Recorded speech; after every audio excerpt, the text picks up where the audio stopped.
What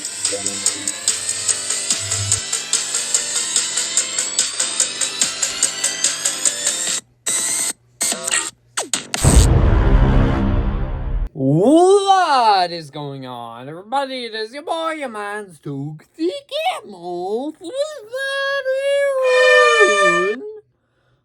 back at it with another review. And yesterday, I was able to check out Twisters 2 days early. But before we get to actual beginning of the review itself, guys, don't forget to subscribe if you're new to the channel, because number one, it's absolutely free. Number two, we're on the road to 1,000 subscribers. Just 125 away now, and also maybe help with the YouTube algorithm recommended to more people. Maybe they could join that job.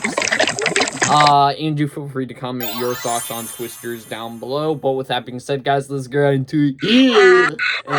But before we get into the actual beginning of the review itself, let's give a quick plot synopsis, shall we? So transition on shoes.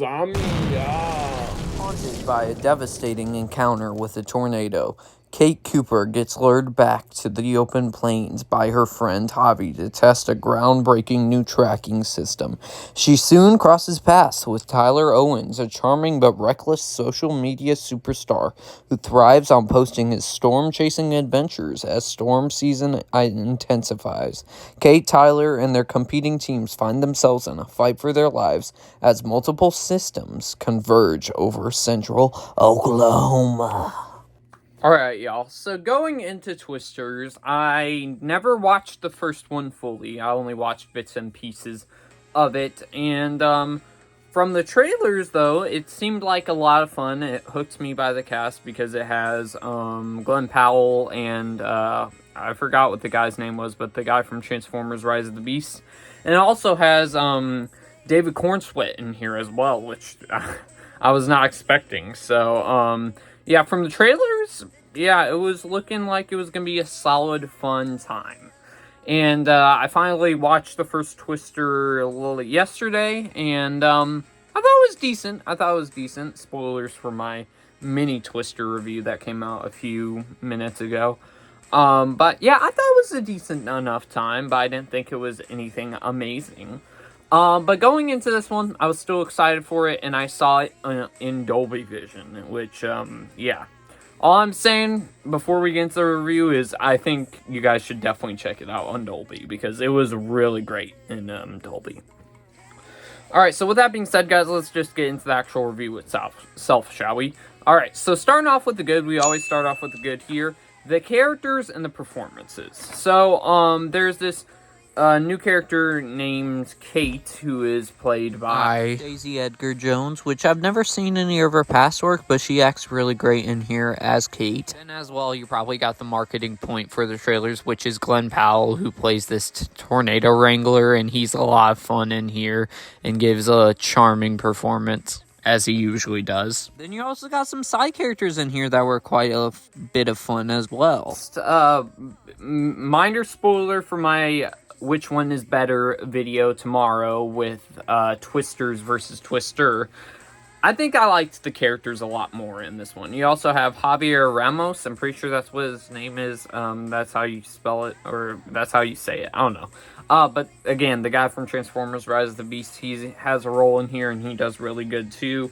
Overall, I think I just connected with him better because Glenn Powell's character is a lot of fun, and he plays all these charming kind of self-absorbed roles, and you can't help but like each of his characters, each movie he comes into. So yeah, and I think his character stands out more compared to Bill Paxton's character, which Bill Paxton's character was good in the first Twister, but this one adds a little bit uniqueness because he is a social media influencer. So yeah. Next up, we also have the Twister action sequences. I thought the action sequences with the actual Twisters themselves in the first Twister were quite great, and then this one, they have some pretty great action sequences in here as well. Particularly the first action sequence that they have that basically Kate kind of gets brought back to. That first action sequence sequence is quite good. I really like that one. And then there's also some later on ones, but I'm not going to go in depth with all of the other ones because, it's very... I don't want to go spoilers, So, yeah, there's that. Also, the CGI for the tornadoes. I said this for one of my mixed aspects with the first Twister. I think that the CGI most of the time's pretty decent, but there's also some times where you can definitely tell it's late 90s CGI, which late 90s CGI most of it sometimes wasn't good. Blade, even though I like Blade. CGI was not good in that, and there's some bits and pieces of that where it wasn't good.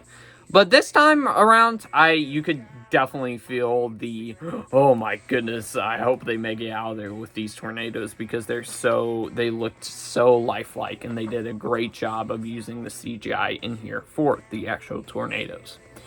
Another positive is this is for other people that haven't seen the first one. You don't have to watch the first one to watch this one. I think it totally stands on its two own feet, and you guys can definitely, if you haven't seen the first Twister, you guys can definitely enjoy this one without watching the first one, because this one is kind of a separate own story. And then the final positive is the opening sequence. I thought the opening sequence of the first Twister was really good, but I think this one is better. They're like about equal. I like both of them. This opening sequence, I enjoyed a little bit more because it adds a little depth to Kate's character before we get to actually know her a little bit later throughout the film. Alright, now let's move on to the mix-up. And I only have one, and the logic in the movie, which, if you watch the first Twister... In Twister, there's quite a few sequences that have logic issues. I mean, the driving through the house sequence is one of those. But, to be fair, this one has some of those sequences in here where you're going, no way that would happen in real life.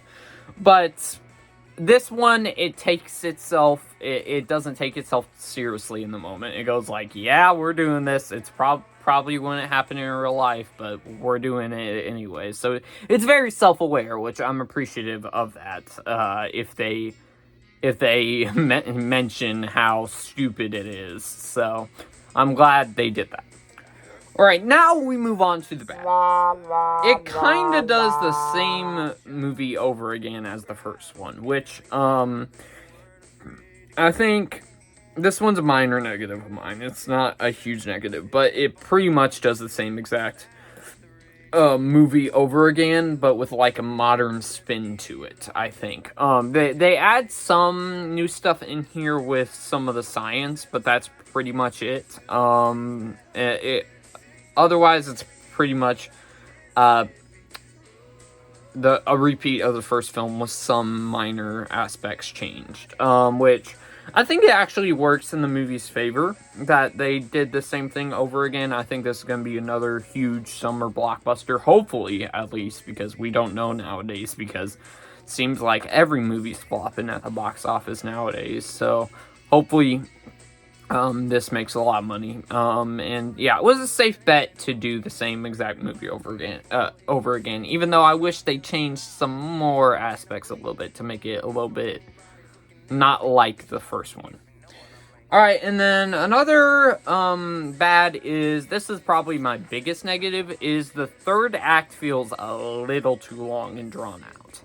It's a good final act, don't get me wrong, but I feel as if they should have probably gone faster with it. It feels very slow in the third act because you got a bunch of different things going on.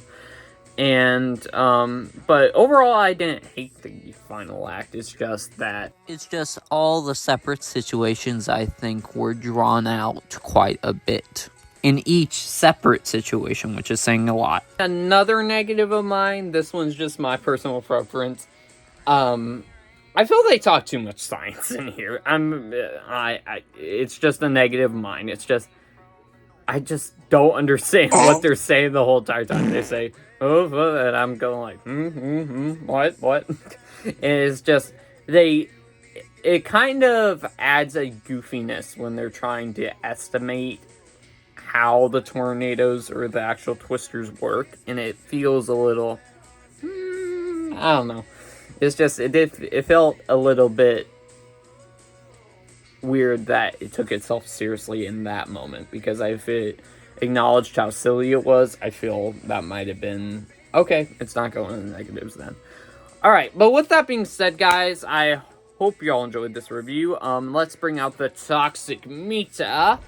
And I'm going to give this a B+, a toxic goodness. And, it was a fun time at the theaters. I definitely recommend seeing this movie in theaters. It's just a fun, simple blockbuster. And definitely go see this in Dolby, because I think that's the best screening for this because of the sound design with it. I forgot to mention that in the positives as well. The sound design was made for Dolby, and it made it increasingly better. So be sure to check it out on Dolby. But with that being said, guys, that is my review. But, ladies and gentlemen, that is just my thoughts on Twisters. Be sure to let me know your thoughts on the movie down below. And stay tuned for tomorrow, because I will be doing a Twisters versus Twister video tomorrow to determine which one's better in my personal opinion. So, but with that being, and also a cringe tro's coming out tomorrow for that, so be on the lookout for that. But with that being said, guys, I'll see you next one, everybody.